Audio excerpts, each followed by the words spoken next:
सोचो एक तस्वीर जिसमें एक राजकुमारी शाही पोशाक पहने है और चेहरे पर हल्की मूछें हैं। जब लोग आज इस तस्वीर को देखते हैं तब वो इसे बदसूरत बोलते हैं, लेकिन सच ये है 19वीं सदी के ईरान में यही मूछें असली खूबसूरती की निशानी थीं। ये कहानी है इस्मत अल दौला की, जिनका पूरा नाम फातिमा खानम इस्मत अल दौला है। एक ऐसी राजकुमारी जिसकी जिंदगी में ऐसे किस्से थे जो आज भी लोगों को हैरान कर देते हैं। तेहरान 1855 काजार साम्राज्य का दौर। उसी दौर में नासिर अल दीन शाह के घर एक बेटी पैदा हुई जिसका नाम रखा गया इस्मत अल दौला। बचपन से ही उन्होंने शाही दरबार और महलों के बीच की जिंदगी देखी। सुनहरे झूमर, बड़े हॉल और दरबार की रस्में। जैसे जैसे वो बड़ी हुई तो उन्हें ये समझ आने लगा कि शाही परिवार का हिस्सा होना सिर्फ ऐशो आराम की जिंदगी नहीं है, बल्कि एक बड़ी जिम्मेदारी है। महल की जिंदगी में हर दिन एक नया रंग होता है। कभी दरबार में कवि और कभी विदेशी मेहमान आते हैं, और इस्मत अल दौला इन सब का हिस्सा बन चुकी थीं। उनकी तस्वीर आज भी मशहूर है। चेहरे पर हल्की मूछें। आज के वक्त में लोग उन्हें खूबसूरत नहीं बताते, मगर ईरान में उस समय ट्रेंड अलग था। 19वीं सदी के ईरान में औरतों के चेहरे पर मूछ होना खूबसूरती और शाही पहचान मानी जाती थी, और इस्मत अल दौला इसी ट्रेंड की मिसाल थी। कहा जाता है कि इनकी शादी बहुत छोटी उम्र में हो गई। करीबन 9 साल की उम्र में इनकी शादी कर दी गई। उस दौर में ये चीज बहुत आम थी, लेकिन आज हमें ये हैरान करती है। उनकी शख्सियत इतनी मशहूर थी कि कई लोग उनसे शादी करना चाहते थे, लेकिन रॉयल गर्ल होने के कारण ये आसान नहीं था।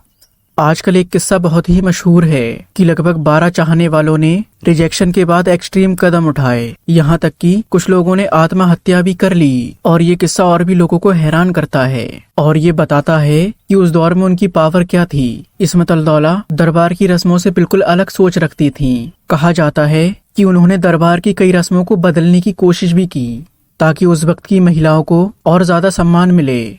उनके बारे में एक और दिलचस्प बात है कि वो पियानो बजाने वाली पहली ईरानी महिला मानी जाती हैं। उन्होंने अपनी नौकरानी को पियानो सिखाने भेजा और फिर बाद में खुद सीखा। उस दौर में पियानो सीखना या बजाना बहुत ही असामान्य बात थी, क्योंकि दरबार की महिलाएं आमतौर पर ऐसी कलाएं नहीं सीख सकती थीं। लेकिन इस्मत अल दौला ने ये रिवाज तोड़ दिया और दरबार को संगीत की ओर ले गईं। इस्मत अल दौला के शौहर दोस्त मोहम्मद खान मुअय्यर अल ममालिक थे। वो दरबार में एक ऊंचे पद पर थे और शाह के करीब भी थे। इस शादी ने इस्मत अल दौला को सिर्फ एक पत्नी नहीं बनाया, बल्कि दरबार की ताकत और राजनीति का हिस्सा बना दिया। शादी के बाद इस्मत अल दौला ने परिवार और राज्य को संतुलित किया। इस्मत अल दौला के 4 बच्चे थे, जिसमें से एक का नाम था दोस्त अली मुअय्यरी। अली बाद में ईरान के एक जाने माने शख्स बने और उन्होंने ही अपने परिवार की पहचान आगे बढ़ाई। और बाकी 3 बच्चों को इस्मत अल दौला ने राजनीति से दूर रखा और उन्हें शिक्षा की ओर बढ़ाया। वो चाहती थी कि उनके बच्चे सिर्फ शाही रस्मों में ना उलझें, बल्कि इंसानियत और ज्ञान को आगे बढ़ाएं। जैसे जैसे साल बीतते गए, इस्मत अल दौला की जिंदगी बदलती रही। दरबार की चमक धमक अब उनके लिए इतनी खास नहीं थी। वो ज्यादातर वक्त अपने बच्चों और अपने परिवार के साथ गुजारती। वो अपने बेटे अली को हमेशा सिखाती थी कि असली ताकत इंसानियत और शिक्षा है। और फिर साल आता है 1900, जिसके बाद इस्मत अल दौला की तबीयत खराब रहने लगी, और इसके बाद वो दरबार की रस्मों में बस कभी कभी शामिल होती। लोग कहते थे कि उनकी आंखों में वो चमक थी जो उन्हें बाकी सबसे अलग बनाती थी। और साल 1905 में तेहरान में उनका सफर खत्म हुआ और वो इतिहास का हिस्सा बन गईं। उनकी कब्र आज भी तेहरान में मौजूद है। आज भी उनकी तस्वीर उस दौर की ब्यूटी स्टैंडर्ड को याद दिलाती है। चेहरे पर हल्की मूछ और हल्के बाल, जो उस वक्त में खूबसूरती का प्रतीक माना जाता था, लेकिन लोग आज उन्हें इतना खूबसूरत नहीं मानते।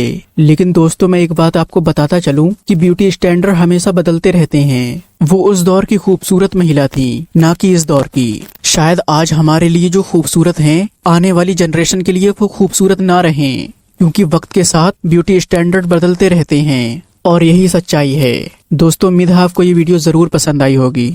अगर वीडियो अच्छी लगी हो तो वीडियो को लाइक करके चैनल को सब्सक्राइब जरूर से कर दें। मिलते हैं किसी अगली वीडियो में।